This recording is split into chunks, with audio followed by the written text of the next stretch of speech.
And please introduce yourself, state your name and DOC number for the record. All big 283-933. All right, Mr. Bates, my name is Brennan Kelsey. Along with me is Mr. Roche. Ms. Wise will be your panel, explain the process to you, read some information to the record, have a parole interview, ask you some questions. You can respond at the end. You can make a statement, we'll take a vote. You understand the process?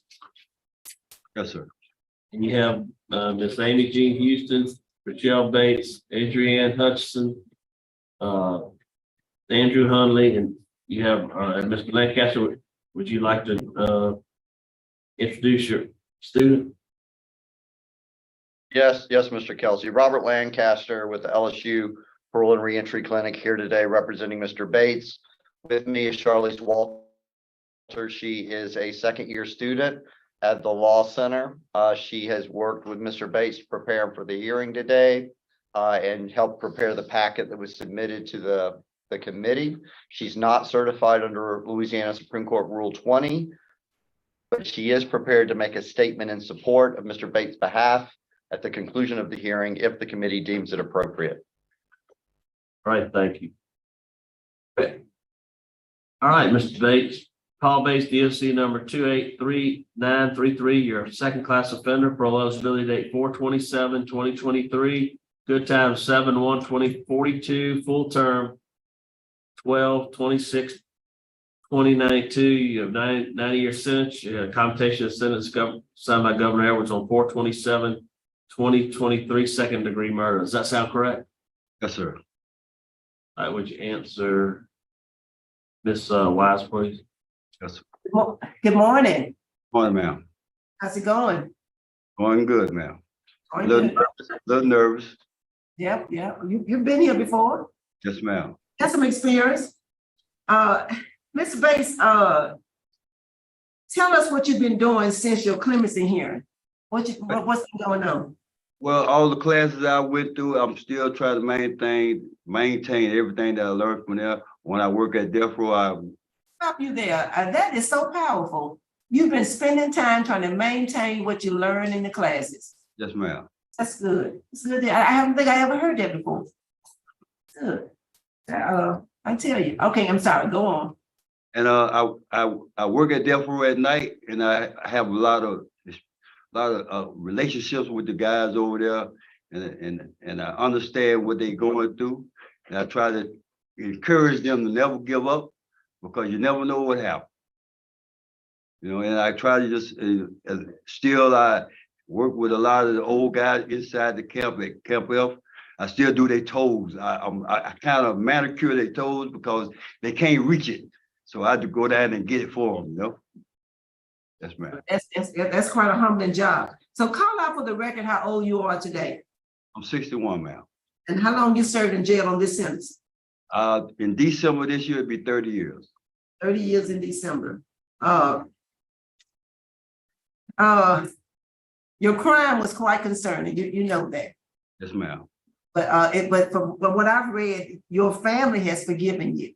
Yes, ma'am. Your son and your daughter have forgiven you. Yes, ma'am. That's commendable. That really is commendable. Yeah, I think you've had 9 write-ups in this whole 30 years, and you got several certificates of recognition. And tell us about that. You got 1, 2, 7, or 23 certificate. I think it was for helping with the reception center. I think. Up front, yes.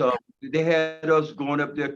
I work at death row at night, mopping the floors, buffing, scripting, and they had me and the other guy that worked with me. We had to go up there and do that on several occasions before they actually open up. Okay. Well, that's good. And you had you had a certificate of something in 2018. I think that was from when we went to the fair in Franklinton. We put up the memorial wall for the veterans. Okay. Okay. Good. One of the things I read in your statement, it said that it's not about where you die in, it's about the state of mind you die in. Yes, ma'am. That was powerful. That's what you've been telling the death row inmates. Yes, ma'am. State of mind that you die in. So what is your relationship with your son? I hear he's struggling right now. How you? over the years I've been hearing he had a little drink. He likes to drink, and lately since I've been talking to him the last few months, he kind of slowed down. But I would still like to have that relationship with him because I'm not a big drinker. I never was a big drinker, and I like to be able to be around him. So when I see him doing that, he have a problem, we'll be able to sit down and talk about it. So he won't have to go down that road. Okay. Okay. I saw that you were in the Marines from 1980 to 1984. Right? And then you joined the Marine Corps? Yes, ma'am. So why didn't you make it a career? Because I didn't make it a career because I was missing home and I was missing my wife. I was missing And she couldn't my move. girlfriend at the time. And Your wife couldn't move where you live? I just wanted to get back to ma'am. Your wife couldn't move with you where you were living? We was married at the time because her mother wouldn't let us get married. So we just never did maintain Okay. Because when I read that you, relationship in the 4 years. you had made a But career. when I got out, I won't get back together. Yes, yeah, I saw that. That's what I read. Because when I look at your history, of course, we have the vantage point of looking at your life before and now, and of course, we can pick at it now because it's history. Your life would have been totally different had you stayed in the Marines and made that a career. Believe me, I have thought about that over the years. Why I just didn't stay there. I wouldn't call too much struggle trying to find a job and had a baby already, yeah. Over the years, I thought about it, but I don't think I made a mistake by coming home. If I wouldn't have came home, I wouldn't have had my daughter. Okay. I like the way you look at that. Okay, so tell us, what are your plans? If you're successful today, what are your plans? My plan is to go to Parole project in Baton Rouge, and in that time, I'll be trying to get into truck driving school. And in between that and the time when I go home, I'll be doing a little work for my nephew. Keep maintaining his house that he got rented out. Okay, all right. I know that's what I thought you said. You want to be a truck driver. Yes, ma'am. Anybody mentioned to you about the TWIC card and what you have to get for that? I'm willing to do anything I need to get that job. That's always been my dream job. Okay. I hope it works out. That's the only thing I'm concerned about with the TWIC card. And with your parole officer and your charge, I hope it works out. And you do have law enforcement opposition, the sheriff's office and the DA's office, and voice some opposition. There's nothing you can do about that. That's all I got. And the governor did sign your clemency. That's already been stated on the record. Warren, what you want to tell us about this young man?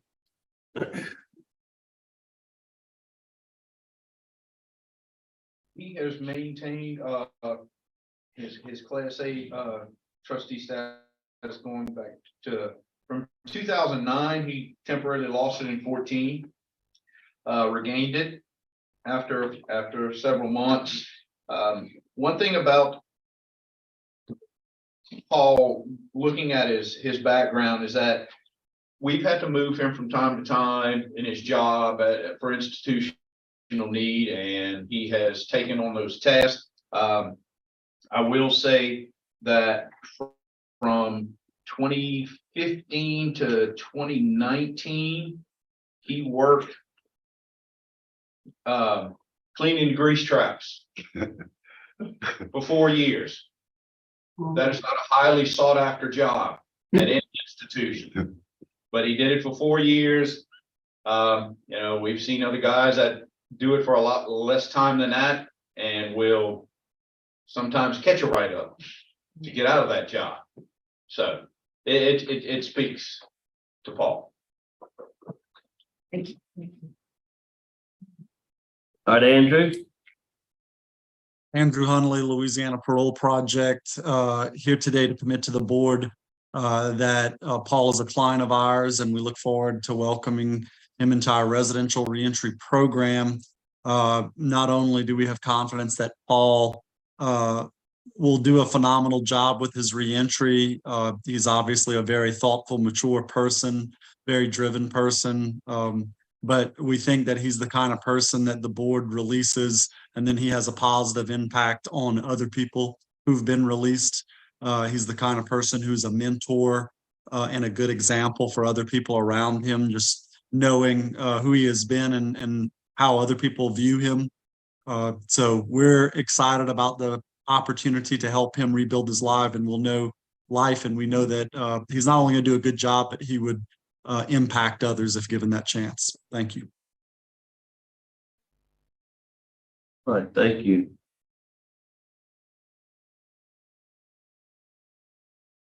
All right, Mrs. Hutchinson, would you like to make a statement? Is she there, or we don't have that? Is that wrong? For some reason, it says yes. I don't know why. Maybe it was wrong. It's wrong. I'm not speaking today. Yeah. Sorry, we just had it wrong down here. We're gonna scratch it off. All right. Mr. Paul, would you like to make a statement on your behalf? Sir, I'm just looking forward to the opportunity to get back with I got 10 grandkids. 7 of those are boys. And I want to be able to cut it off where they will come to this place like this. The oldest is 11 out of those boys. And I want to be there for them. I just want to be there for them. So where are you moving back to after Parole Project? Kipwood, sir. Who you gonna live with? Me and my son gonna live together. Okay. How's your son? My son will be 42, he'll be 44 in January. What's his name? Paul Terrence Brumfield. Okay.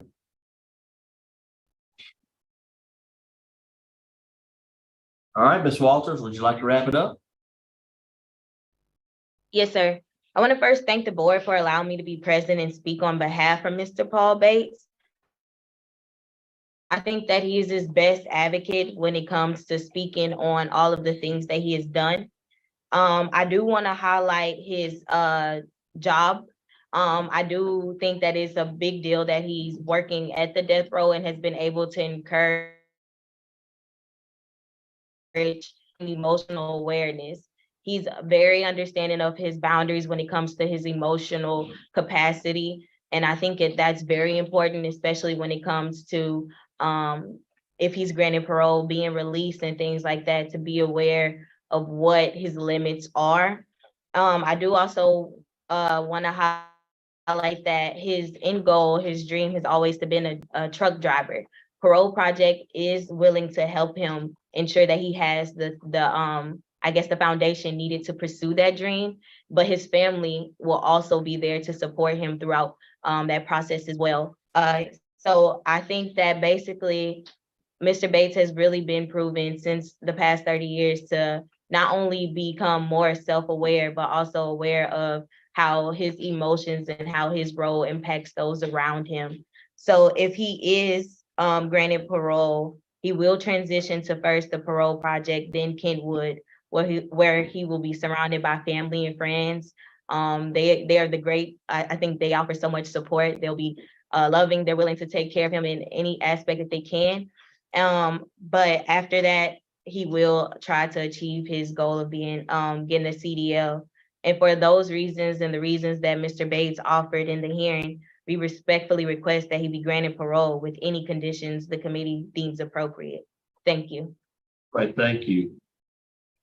Now prepare to vote, Ms. Wise. Yes. Mr. Bates, I just want to commend you on the work that you've done. You did a great harm, but you healed and you've been helping others. And that's all that's all I can ask. My vote is to grant to the Louisiana Parole Project for a period of time that they find appropriate. 1 year after release, I want you to start doing 7 hours a month community service, working with domestic violence programs and with youth. Just kind of break that up and try to involve your grandkids. Like if you start a softball team or something, try to engage your kids in your community service with other kids. That is my vote, sir. Best wishes to you. Thank you, ma'am. All right, Mr. Roche. Mr. Bates, my vote is the sir. same. I'm gonna vote to grant, but I had one condition, that you have a curfew from 9 p.m. to 6 a.m. And good luck. Thank you, sir. All right, 2 votes to grant your parole, and I know when you get back to Kentwood, you got a really good, big family. They're gonna really help you, take care of you for sure. My vote is to grant your parole today as well. You have 7 hours of community service, that you need to attend after you're finished with the parole project. You have a curfew from 9 p to 6 a. So hey, here's your opportunity, get back to the community, do something good. You have a great opportunity to help those, youngsters in Kentwood for sure. Thank you, Votes to sir. grant today, your parole's been granted. Good luck to you. Thank you, sir. Thank you. Thank you.